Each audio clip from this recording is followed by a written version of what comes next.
I got about a billion screens open here, so. Excellent. All is right with the world. I was helping someone. Yes. Oh, are we live? Are we live and direct?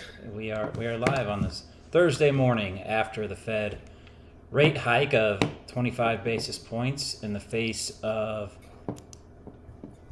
all these regional banks collapsing. And, I don't think Jerome Powell seems to really care about these regional banks. And, it kind of brings us to our topic that we want to talk about today is the idea of a CBDC. But before we get into that, it looks like Bitcoin, reacted positively again to this news of bank failures, which has been interesting to follow over the past month or so.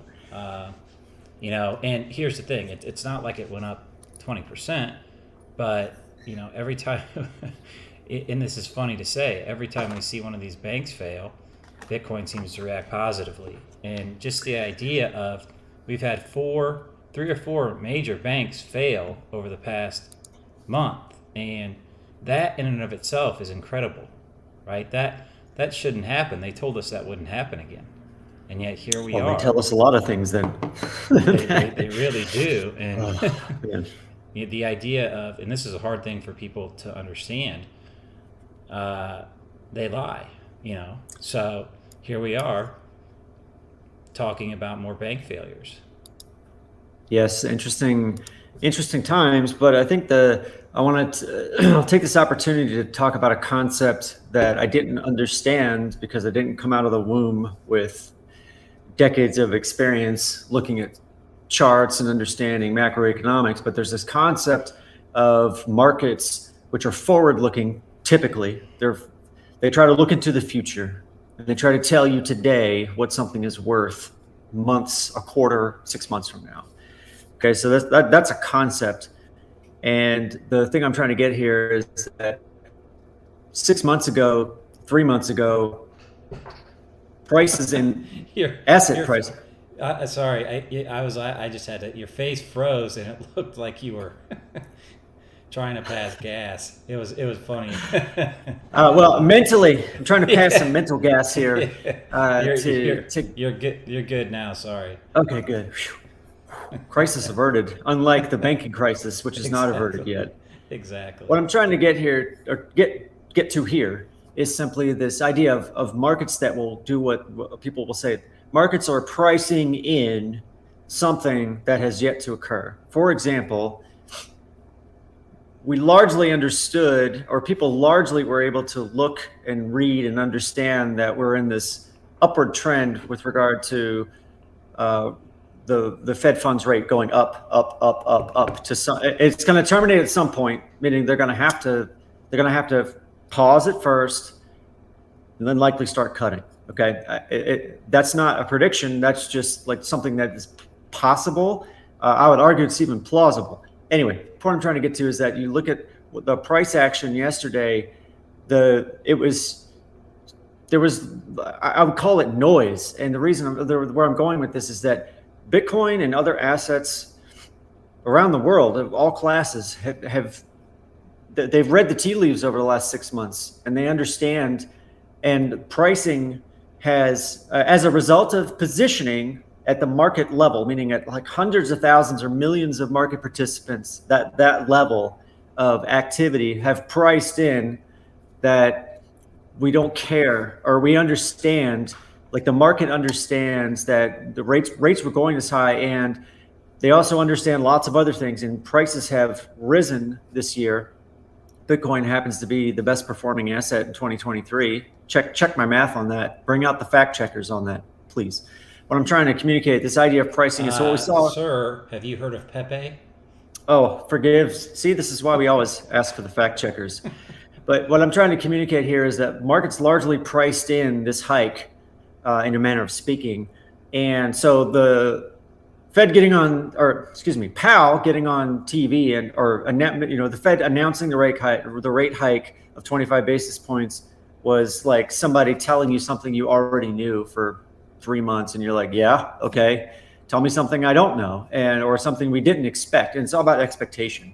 And that's what I'm trying to get to here, is that the markets expected this 25 basis points yesterday. Prices were markets were yawning. Okay. And the last thing I wanted to say about this, as I look at the chart, is that it's the way that the demand zone and the supply zone keeps converging, and at one point soon-ish, probably in the next couple of weeks, I think we're going to come to what some people in markets will call a decision point, and participants will either make a decision that they're right and keep their positioning, whether it's long or short, or and this is all based on price action, if price action starts to move to the upside or to the downside against people, in either direction, if it starts going against enough people, positioning may have to change. And there's lots of reasons why. There's like an infinite number of reasons why people would change their positioning. But the point I'm trying to get to here is that I think it's possible and even likely that we see consolidation and distribution among market participants in this channel that we're seeing. Okay. And I'll argue that the conditions are set for Bitcoin to do what it was designed to do, which is to be a place that, in the face of all of the other issues in the financial system, banks collapsing, all of the distrust and all of the things, that the machinations that, and all the things that are changing in the world, people are looking for a place to put their money, and in large numbers. And I think people are voting with their wallets here, in this case their Bitcoin and crypto wallets as well. And that's what I wanted to communicate, was that the event yesterday was largely a nothing burger, and I don't know who coined that term, but markets expected it and weren't surprised, and people have been positioning for this for weeks, if not months. And the idea is that the trajectory is likely, choosing my words very carefully here, because this is not financial advice in any way, shape, or form, trajectory is likely higher as conditions around the world continue to change. And what I mean by change is they're likely to continue to deteriorate for a while longer, because these things take time. Deterioration takes time to play out, just like rebuilding and the other side, like the glass is half full side of the spectrum of growth and prosperity. Those things take time too. But I think we're in a weird time, as Raoul Paul would say. We're at a macro turning point, and it takes months to play out, because a lot of things have to change, and people hate change. Yeah, and so I think with these banks failing, what we're starting to notice is that there's a big beneficiary in this, and that beneficiary has been J.P. Morgan Chase. Okay, and so what the idea is here is that the Fed is raising rates. They know they're putting pressure on regional banks. You saw the first three were essentially bailed out by the government. They were given loans from the Fed, and put into receivership and all that stuff. And with First Republic, though, they didn't do that, right? J.P. Morgan came in and acquired the bank at a very good deal. Okay, so here's the general idea, and what people are speculating, that and I don't know if this is what's actually going on, or if it's by design, but it is happening. You're getting consolidation in banking up to the big players, and so there might be 3 or 4 players that are very well connected to the government, right? That are the favorites, that are literally too big to fail. All right, and what we're learning is, there's 2 sets, right? There's banks that can fail and banks that can't fail, and it looks like these regional banks are in trouble, and you're going to see consolidation up. And so why does that matter? Well, it matters because it could be a backdoor into what is called a CBDC. Okay, and what is a CBDC? Well, a CBDC is a central bank digital currency. And as you'll see, I pulled this up from McKinsey, and I don't know if McKinsey's biased or if they're it doesn't matter for purposes of this conversation, but we really just want to get this out there. So CBDCs are digital currencies issued by central banks. Their value is linked is linked to the issuing country's official currency. Okay, and so these that's the general idea of a CBDC. Instead of U.S. dollars in the traditional sense, right? Which, for all intents and purposes, are already electronic. Okay, and there's a difference here. With a CBDC, this is programmable, trackable, censorable money. All right, and Programmable, trackable, sensible, and the privacy as we know it will die. Let's be fair. We live in a world where we have allowed the Alexas and the Google Homes, the Trojan horses into our homes. Okay. I'm not a stranger to this, and I'm not trying to sound smart or be on a high horse here, but what I'm trying to communicate is that this idea of being able to transact with people as you see fit, as a sovereign citizen of a nation whose government was designed to work for you as a citizen, all your privacy, with regard to how you spend your money, who you spend your money with, and the things you buy, and when and where, all that goes out the window in terms of privacy, and it opens up Pandora's box in so far as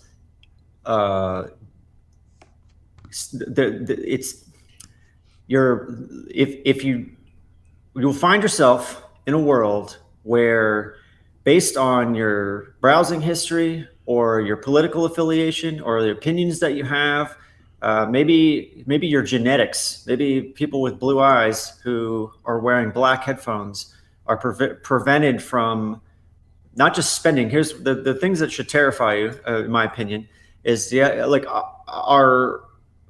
we operate today in the labor pool, we earn US dollars. And allegedly, some of us are trying to save some of them for the future. We're pricing in in our own way as individuals, our needs for the future. And we think, okay, well, I shouldn't spend all this money today because I might need something tomorrow or next week.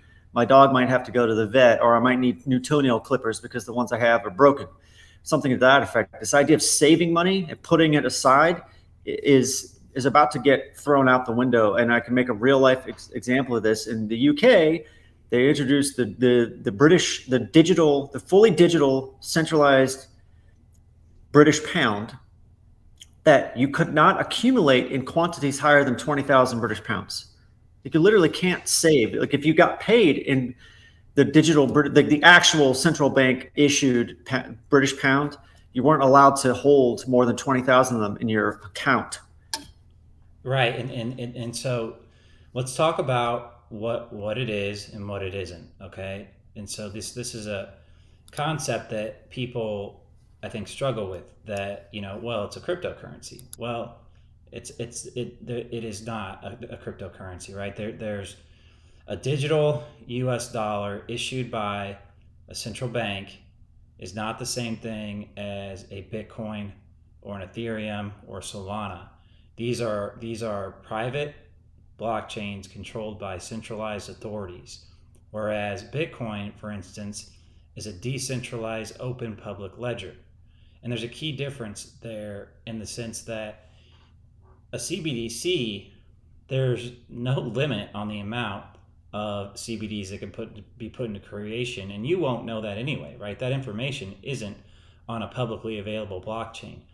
These are currency units created at the print of a button at will by a central bank. All right, and this is the key difference in a CBDC and a cryptocurrency.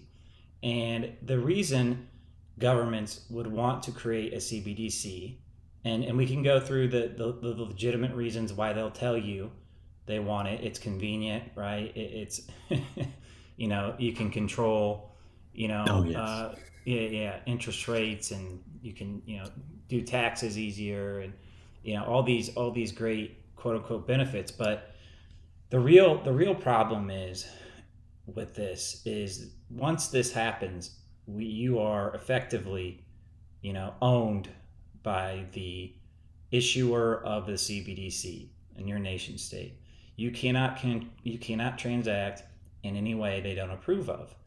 And one of the things people worry about is you can put it, because it's a programmable currency unit, you can put a time limit on it.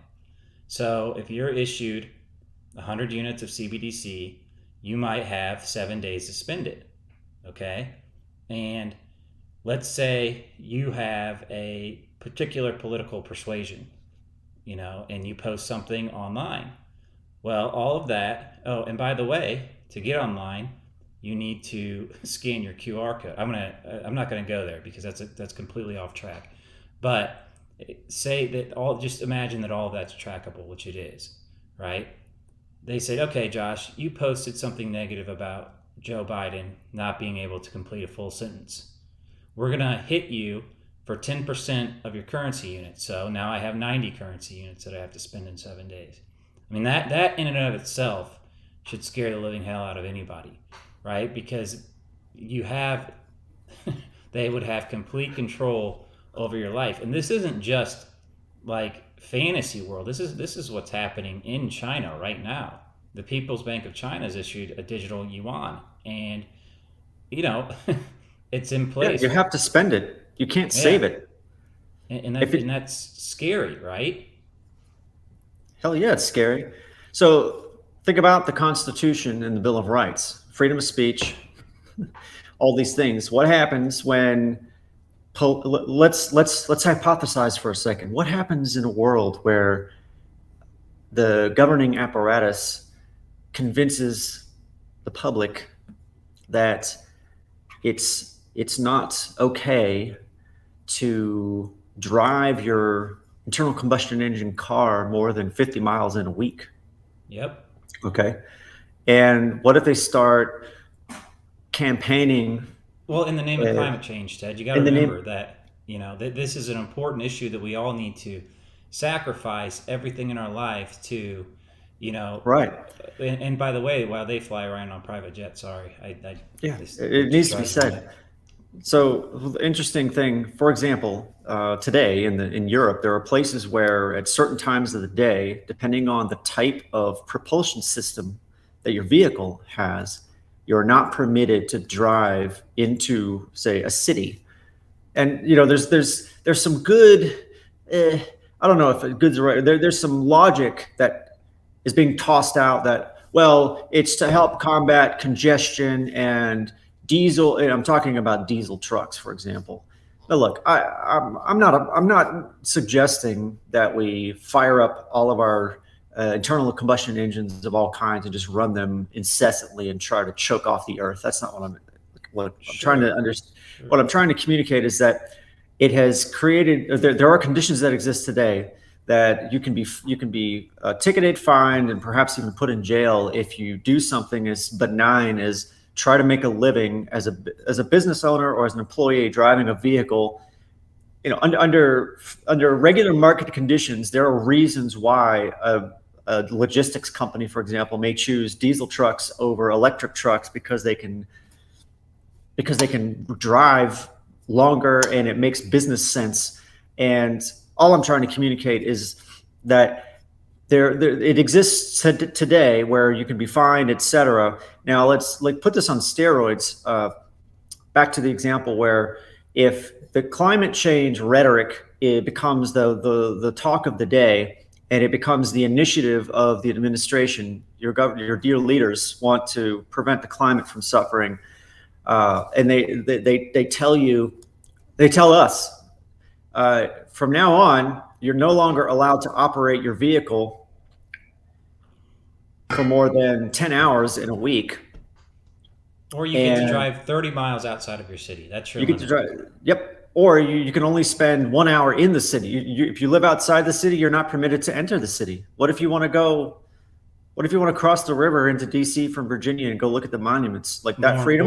More importantly, exit the city. If you live in the city and you want to leave, they can, in this world with the CBDC, they can, and this applies to electric cars, right? If everything in electric stoves and electric, they can have at the turn of the switch. If they don't like what you're doing, they can turn it all off. And they use the example of being vaccinated, right? And it doesn't matter what your opinions on vaccination are, that if you don't, you get a message that pops up. Josh, you're supposed to be vaccinated 2 weeks ago. You weren't. Until you get vaccinated, you can't drive, you can't use your heat, you can't watch TV, and you have to prove that you were vaccinated before you're allowed to use your money. This is terrifying, right? And it doesn't matter what your stance on climate change is or what your stance on vaccines is. This is basically, if implemented, digital slavery, right? And this is the scary part and why people are so fired up about this, right? And the thing that you have to remember is if you look at what they're doing now and try to tie all this in together to crypto and Bitcoin, they just impose a tax on Bitcoin miners of 30%, or Biden's trying to. Okay, this is insane. This is absurd. And they did it in the name of climate change. Well, the Bitcoin miners don't produce, CO2.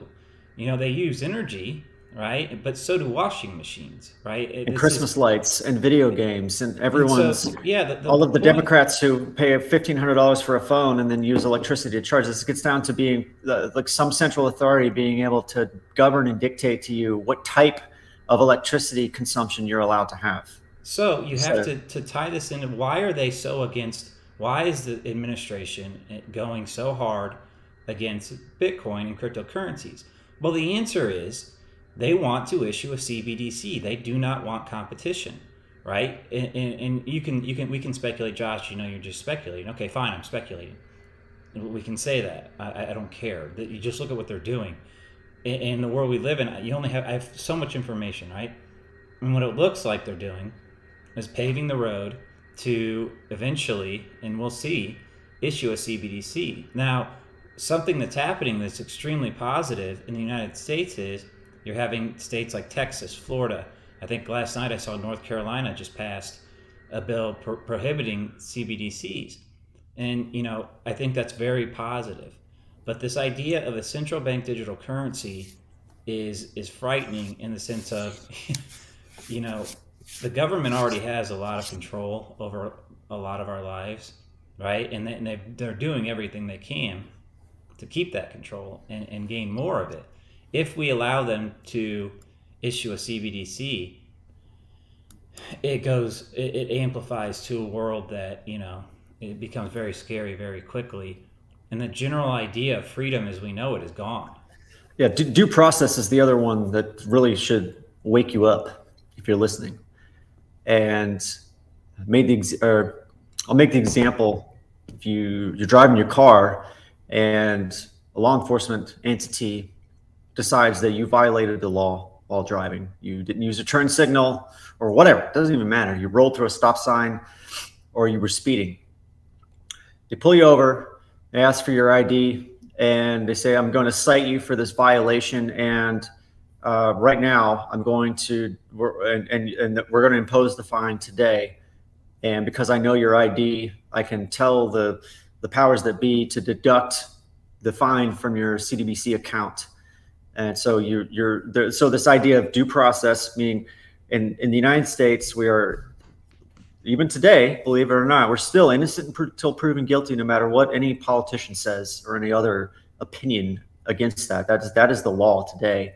The point I'm trying to get to is that due process gets thrown out the window, and the burden of proof is no longer on the accusers in this case, which would be the law enforcement entities, making the claim that you did something, and it turns into you have to go to court and then try to prove that you're innocent.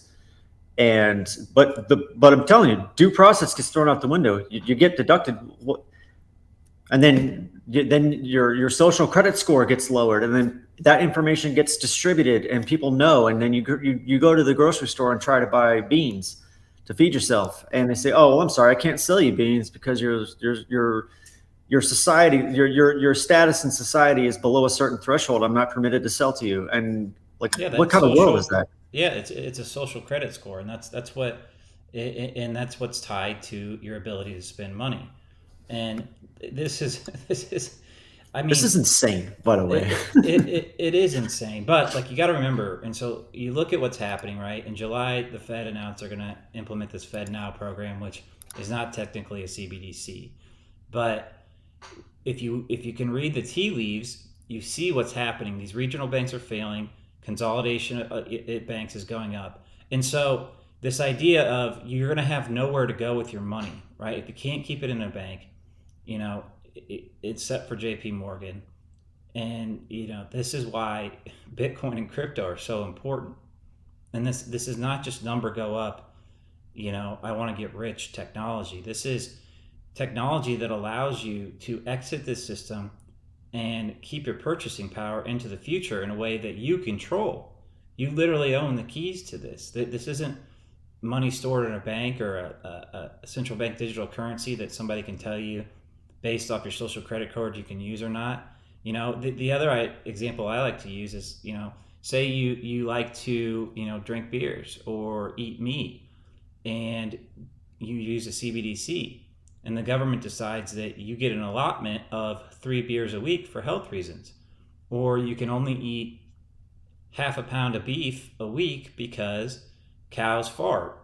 And I'm not being facetious. No, Cows this is fart. happening in Europe. They're literally forcing farmers out of business under this guise politically that farming is contributing to climate change in such a way that if it were to stop, it would reverse or change. And it's It's horse absurd. manure. No. It's absurd, and that's what people have to understand. This their main tool right now is climate change. Okay, they want to control your life through climate change, the fear of, and they can use it as a blanket statement to do all kinds of nasty things. The real issues here are, in my opinion, is that being able to have way too much control or influence or say in how people spend their money or how they earn their. Here's another thing: you want to earn money, and you have to pick how you're going to, and you only have a few choices. This idea of free enterprise goes out the window, which I'll go down swinging on that. The the fight to maintain our monetary freedom is vital, but more importantly, or equally as important, in my opinion, is this idea of being able to have access to food and water and clean water. That we were so comfortable in the first world, global, in parts of the world where we don't have these struggles for clean water and food daily. It seems impossible, or there's no way, Ted. There's no way. Yeah, well, guess what? The people's ability to farm and create food for society is under attack in a major way around the world. And I promise you, like, your life gets really miserable when you have to start fighting for where you're going to get your next glass of water so you can stay alive. Okay, this society crumbles, in my opinion, under this horrifying, terrible Well, thing. let's give a hyper local example. Let's just play pretend here. Okay, I'm the central bank, Ted, and me as Josh. I'm a person, right? These people, there'll be people in the central bank that overlook this. I see everything you buy. I have ultimate decision on if you can use that money or not. Do you want to do that? Do you sign up for that? No, Josh sees everything Ted buys and decides based off what Josh thinks if Ted is spending money appropriately. Is that a good deal? Is that what we signed up for? Is that that's a totalitarian system that exists correct? in China today, and I don't know. Anyway, you want to? That's just not like that's Isn't not that what scary though? That it is. little It's example, infuriating. It's that infuriating, little quite that frankly. little example is how people should think about this. Do you know? Yes, Do you someone you don't know is going to oversee every aspect of your life, every unit of money that you are allowed to earn and allowed to spend. They're going to decide where and how you're going to do this, and I don't understand how this isn't alarming at a much greater Well, it's scale. it's it's Maybe a it is, true and maybe I'm it's a just not. true invasion of privacy, right? And so to a certain extent that exists today, where they can track everything you spent, but it's siloed. These credit card companies aren't supposed to share this information, right? And to a certain extent, like, it doesn't necessarily matter because I'm choosing where I want to spend my money still, right? They have no ability to tell me to another. Well, I guess they do, right? Today, my credit card company could say, look, we're not processing this transaction, but they typically haven't done that. But you get these examples where these governments have started doing this, and I think they made a mistake in Canada when they did that with the truckers. They froze their money, and everybody saw in real time what this could look like. Okay, and it doesn't matter if you agree with the truckers in Canada or not. The fact that they could freeze their money is a big problem, and this is the road that a CBDC takes us down. And the point I just want to make again and again and again is we don't have to do this. There is an option that exists today in Bitcoin and cryptocurrency to where these blockchains are public, permissionless. They don't track where you spend your money. They don't cut your money off. It's not possible to do, and that's the big difference between a CBDC and cryptocurrency.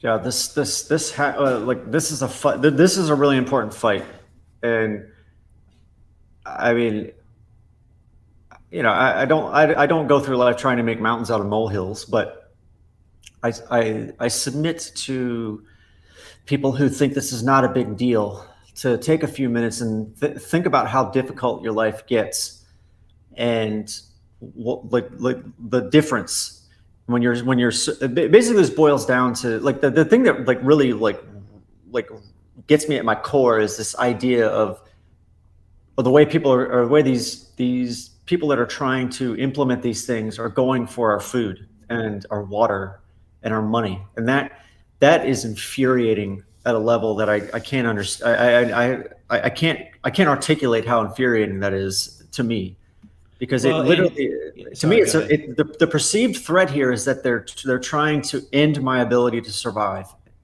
and I won't accept that. And I know, the CIA and the NSA are all listening to this now, and if we lived in a totalitarian system, somebody would already be knocking on the door, or I'd be getting a message into the chip in my head that says, "Sorry, Ted, your opinions conflict, and we're going to take away your ability to spend. Hope you have enough food."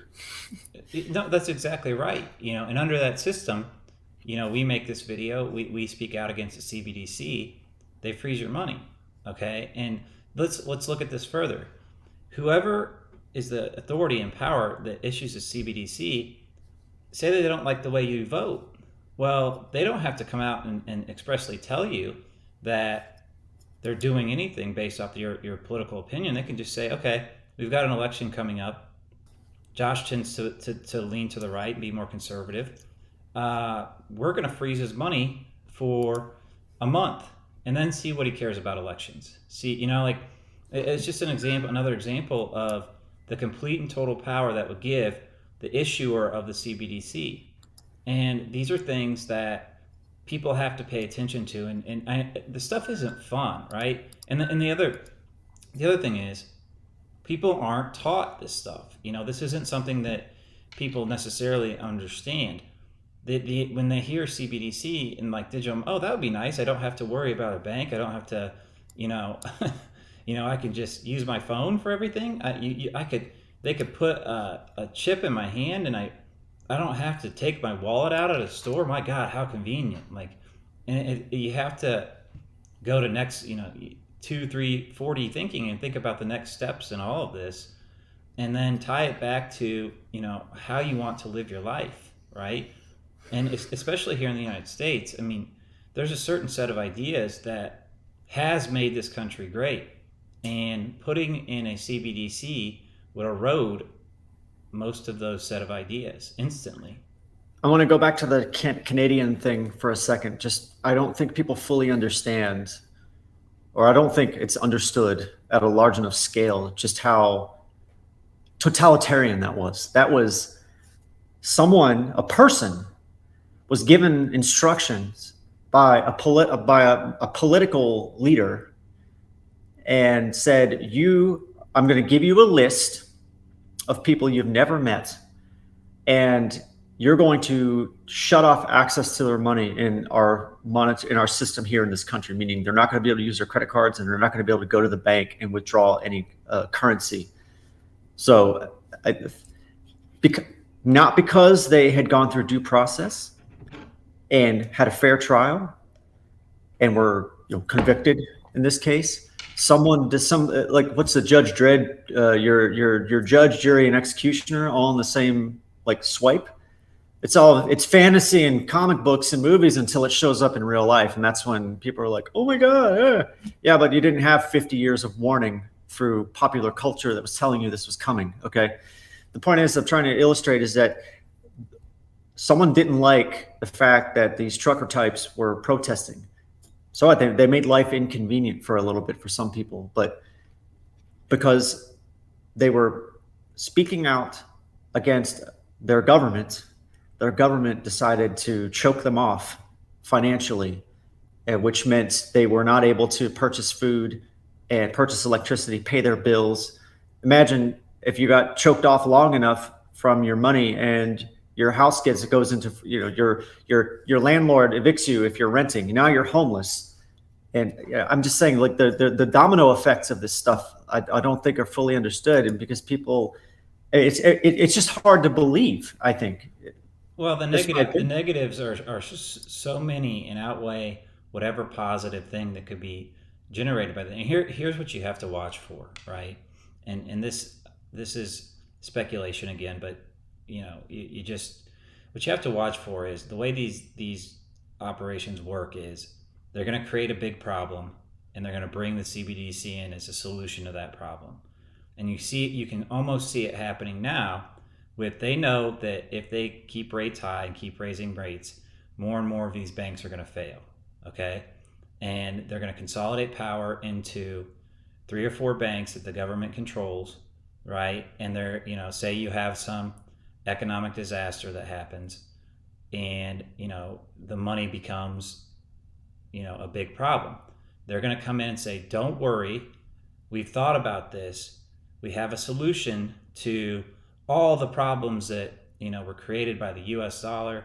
We're going to issue a CBDC and we're going to send everybody 2,000 units of the CBDC and we're going to get this under control and, we're not going to have this problem again. Well, they created the problem, right? And that's the definition of insanity, is repeating the same thing over and expecting different results. In this context, the people that created the problem are going to come in and try to offer the solution. And we as citizens have to say, hold on a second. You guys did this. This is your fault. Why would we trust anything you propose? And the answer is you wouldn't. This is insanity. This is crazy. Like, you have to opt out of this system. And there's a beautiful solution that's very easy to opt into. And that's why Bitcoin and crypto are, they're a godsend, truly. And I'll repeat it. It's not about getting rich. It's about being able to protect your purchasing power into the future and to be able to live life in the way you see best fit for you and your family. That's the big thing. And if you think that the government is going to slowly give up power and go back to allowing the individual to decide what's best for them, you need to kind of go back and look at what's happened throughout history. That just doesn't happen, right? And so optimistically, you are seeing different states start to say, we're not going to do this, all right? And if you live in a blue state, California, Illinois, New York, honestly, and I'm not being dramatic, as this rolls out, you might want to think about leaving, because you can still do that. You can now say they issue these CBDCs. Your ability to travel is gone to the extent you used to be able to do it. Say you want to leave Illinois. Say you want to leave Illinois in that context and you want to go to Texas because you more firmly align with the beliefs of Texas. With the CBDC, you can't travel more than 30 miles. And, if you have an electric car, they shut it off. And then this sounds extreme, but you've got to remember, that these are power hungry people, right? And if they can control your ability to move around and travel as you wish, they're going to try to do it. Sorry, Josh, I'm sorry to interrupt. I just wanted to let you know, I sent you a notification to your phone. You've used all of your opinion credits for the month of May already. Therefore, you are no longer prohibited to participate in any sort of online communications, either over voice or audio, or excuse me, voice, audio, or video with any other citizens pertaining to expressing your opinions as you see them and understand the world. So, thank you for complying. Should you choose not to comply, your ability to purchase your sustenance units and your hydration units will also be restricted or cut off completely. Please and thank you, obey. No, that's great. That's it. That's how the world looks. You know, If that's if the this, world that I wanted to say some other things about New York and California and all these other like wild places. Okay. Right now, today, this is how insane the politics are in New York. They want to, the governor, okay, this is the state, the leadership of the state government, okay, wants this is we talked about this yesterday. The highest and best use of the governor's office today is to tell people that, well, we think that using natural gas is the public enemy number one right now. Like we don't have enough, like there's not enough other real problems like crumbling infrastructure. And the issue, I think the issue, I'm trying to be fair here. I think the issue is that in politics, when you try to tell people that they're the problem or you try to hit them with these unpleasantries, I think it's difficult. And I could never be a politician because I would be like, look, we need to spend money on our infrastructure, like our roads need to be improved, et cetera. We need to figure out how to make traffic flow better. And people are like, no. The climate is more important than this. And the fact that people use natural gas to heat their food or cook their food and heat their homes is the biggest problem. So the politicians are just kind of giving people what they want. But what I'm trying to communicate here is that this is the thing that it's on the lips of the governor, and it's permeating the lexicon, and people are like, oh, yeah. And I don't know that I want people from those areas to come to other states. Like if that's what they vote for, then they should stay.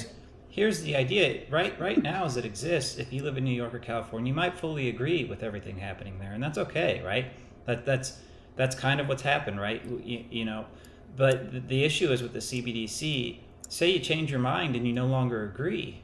Well, then you can't leave, and that's the problem. Okay, so there you go. Here's a great analogy to this, right? When I was in Prague, I took a tour on the Iron Curtain. We had a great tour guide, and it was one of those moments. He said something that changed the way I looked at, you know, a certain issue. We all have those in our lives, but he was talking about the Iron Wall, and he said, Josh, he goes, you know, these countries don't build walls to keep people out; they build them to keep people in. Okay, and this is what's happening with the CBDC. They're going to build digital walls to keep you trapped in a location, and that's exactly what they're doing. You know, in a totalitarian government, they don't want their people to leave. They don't want their people to experience different thought ideas, different cultures, different ideas. You know, they want you trapped in a geographical area and also a mental area. All right, and today, you know, even today, you can still leave. Right, but think about this concept as a CBDC, as a digital wall to most aspects of your life, and to tear that wall down would be extremely difficult to do. And if they're able to implement the CBDC, they will have effectively built digital walls around your entire life, and that concept should frighten the shit out of everybody. Yeah, and I'm thankful for the fact that at the state level, there are voices of reason, and like Florida, North Carolina, Texas, and there's several others. There's a map somewhere. Somebody tweeted a map. You can find it in a second. Not you, but anybody who wants to look at it. The point is, I like that the states are taking initiative because it reminds me, and it should remind others that the states have a certain amount of power to push back, and in many respects, it's the states that give the federal government its ability to operate in certain contexts and areas. Okay, and in previous administrations, years and years ago, there were like the marijuana issue, for example. People were pounding the table. We need the federal government needs to legalize pot. And for once, a somewhat sane decision comes out of the administration was that, well, it's up to the states. And that was a smart move because it took the responsibility of alienating the administration's current constituents that may not have agreed with making it legal at the federal level, because whatever the opinion of the day was that it needed to be illegal up until relatively recently, and that's when the state started taking the initiative. Like I think in Colorado was like fact check, please, on aisle 9 over here. Was Colorado the first state that made it legal at the state level? And basically it created the conditions where the federal law enforcement apparatus was no longer going to enforce the federal ban. So that it's still technically marijuana in some places, check me if I'm wrong here, is legal. It's illegal at the federal level, but the state has said, we're not going to enforce that law because we declare here in this state, because we are the governing body of this state, that it is now legal to purchase, possess, and consume marijuana up to a certain amount. And if you need more than that, you got to get a prescription. There's a certain framework that dictates how this formerly controlled substance now gets to be consumed or purchased legally.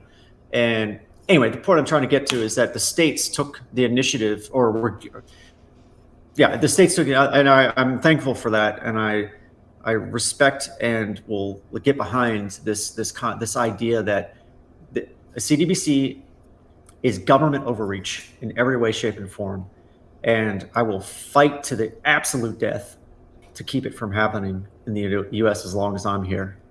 Well, and I think your point is well taken, and I would agree with that sentiment. And you have to look too. Remember, this is not just happening in the United States. You have the El Salvadors of the world. A lot of these countries in South America are taking a different approach. That look, they're taking Bitcoin, and they're saying we're gonna implement a strategy around Bitcoin, right? And El Salvador, it's worked out very well so far for them, and you're getting people to come to El Salvador. And so this idea though of not being able to leave, like you think under a CBDC, you're gonna be allowed to hop on a plane and go to El Salvador if you want to. I don't want to. I'm a huge Bitcoin proponent, right? But I've lived in South America. It's beautiful. It's awesome. But to pick up and move somewhere like that, I've done it, and I know the cons of it too. It's a very big decision, right? But my ability to do that shouldn't be impeded, and that's it, and extrapolate that down to choices at the grocery store, and that it would literally be a digital wall around your entire life. And that's the important takeaway, I think, here. I wanted to. While you're transitioning, I want to say one other thing. In China, the government is enforcing bans on individual citizens being able to grow their own food, or certain levels of farming as well. I'm talking at the individual level. So I have a little bit of land. So, I'm paying attention to this, is what I'm trying to say, is that it is on my radar to start growing my own food. I want to grow vegetables. I want to have some chickens and stuff like that. Okay. In this CBDC world, I can promise you that if I want to go buy chicken feed to feed my chickens, they'll say, oh, wait a minute, you're not authorized to buy chicken feed because you're an individual. You're just a citizen, Ted. And the climate change initiative suggests that you are contributing to CO2 levels exceeding normal acceptable parameters. Therefore, you're running an illegal farming operation on your personal residence, and that's banned. So not only are you not allowed to buy this chicken feed, we're going to confiscate your chickens. We're going to ding your social credit score, so that next time you need to go buy food, you're going to have to purchase it from an authorized reseller. And the quality and content may be under scrutiny, or maybe not up to the standard that I choose. Like if I want to buy red meat, or I want to buy potatoes that were not laced with awful pesticides or whatever, or not, they weren't genetically modified. You mean I can't grow my own potatoes that weren't genetically modified? This is like getting into like the insanity realm here. Point is that they're doing this today in China, where individuals are being forced to stop growing food. Think about that.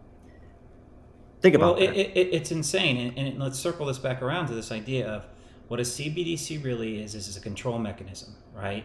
Okay, and then think about why an administration would want to implement that on their people, and then take it another step further and say, okay, why is the current administration in the United States going so hard against crypto, Bitcoin and crypto? Well, Bitcoin and crypto allow an individual to be self-sovereign and free with their own financial wealth. A government that wants to impose controls over its people wouldn't want that for its people, right? If I have the ability to be self-sovereign and free and control my own finances, a government that wanted to control my finances for me would attack that with everything they have. And so you have to think about it in that context and go, okay, there's a lot of things happening right now that don't make a lot of sense by themselves, but taken into the big picture of what could potentially be happening, they start to make sense.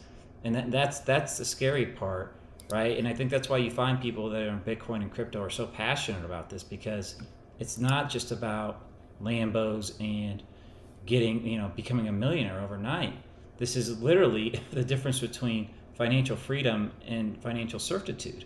I mean, that's what this comes down to. But I wanted to, as we wrap this up, Ted and I have opinions that are obviously very strong and very negative about central bank digital currencies, but like, go to YouTube, and like, this Hershey Financial is a great resource. He does a lot of different videos.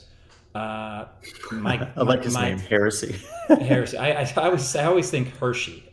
Oh no, when you said Hershey, I still understood that what you meant. That's even funny. More hilarious. No, what's funny is it's like, I didn't think I was dyslexic. Maybe I'm just dumb.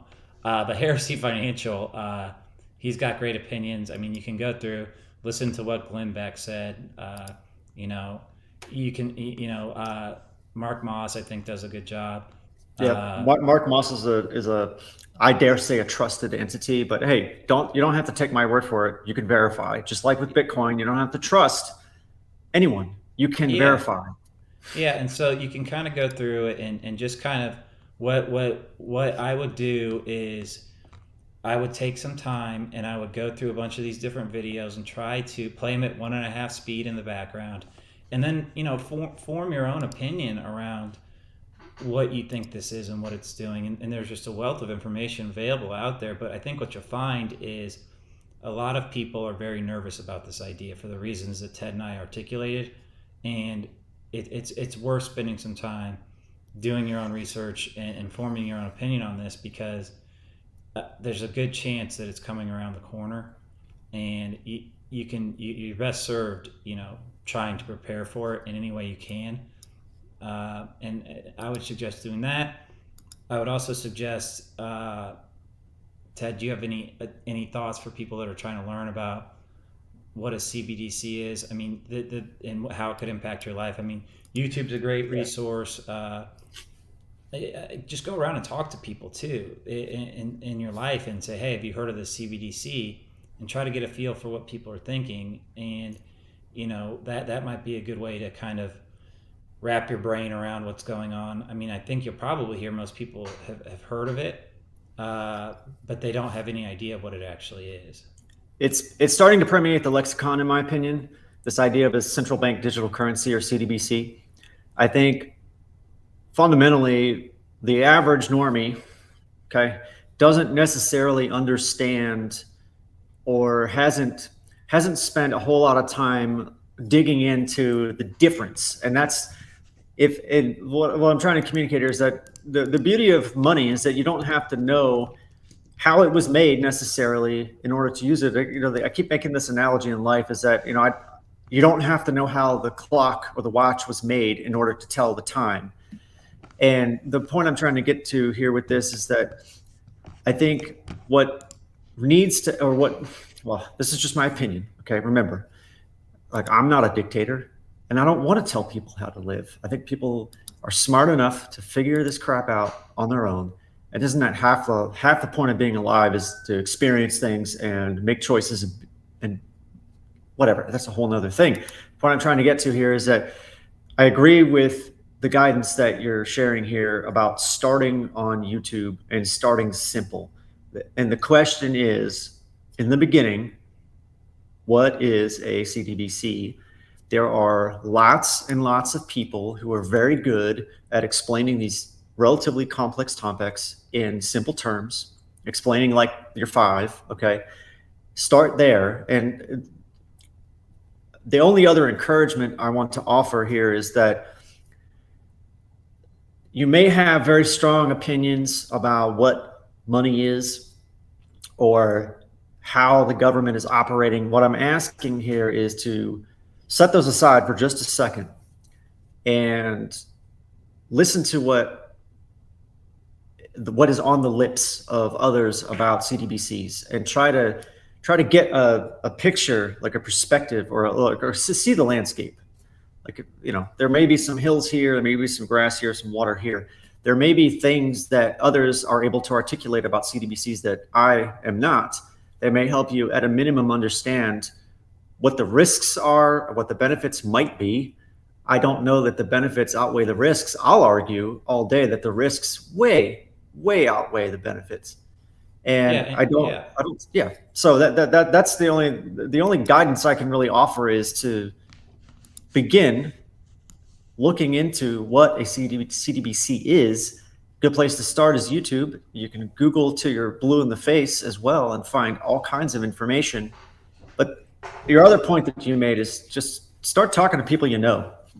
Ask your friends, ask your enemies, and see what other people say. And I mean, I'm talking about in the real world, people that you can have actual human contact with. It's an important thing still in life, believe it or not. We can watch talking heads on YouTube all day, but that's not a substitute for getting in front of other human beings, whether you like them or not. Is not relevant here. We're talking about something that's really important as I see it. So I would encourage people to get out and start talking amongst yourselves. Another thing you can do too, and I wouldn't recommend you do this with Bitcoin or crypto, but ask your bank about it, ask your banker about it, ask your financial advisor about it, and see what they say. My gut would tell me that they if they are aware of it, and by the way, they very much should be. If they're not, you might want to reconsider where you keep your money. But these are people that are supposed to be aware of this and understand this. And so that might be somebody you can talk to maybe reaffirm some of the things you've learned yourself, or understand that maybe this person doesn't understand exactly what I want them to, or not what I want them to, or what they should know. But another video that I watched a few months ago, this was good, and this is a little bit more complex, was the Market Sniper, the future of US CBDCs, and watch that, and it should scare the living shit out of you. Like, this is a video, and that's not what I'm trying to do, but everything I just said and Ted just said is said in this video by people that are experts in this and that do this financial thing for a living. So I think that's a good place to wrap it up today. That hopefully gave you a general idea of what a CBDC is, and the most important thing is in the context of why Bitcoin and crypto offer an alternative to this and why they're different than a CBDC. I think that's the distinction that everybody's going to have to come to sooner rather than later, and understand why they're different and the benefits and negative aspects of both, right? So I'll give you the last word here, Ted, if you've got any other comments. Make your opinion known either way. To your local government, like at the regional level, I would argue the county level, but also at the state level. Make sure your senators and your Congress people know where you stand on this. It's easy. You don't even have to write the letter. You just go on their website and type it up and send it to them.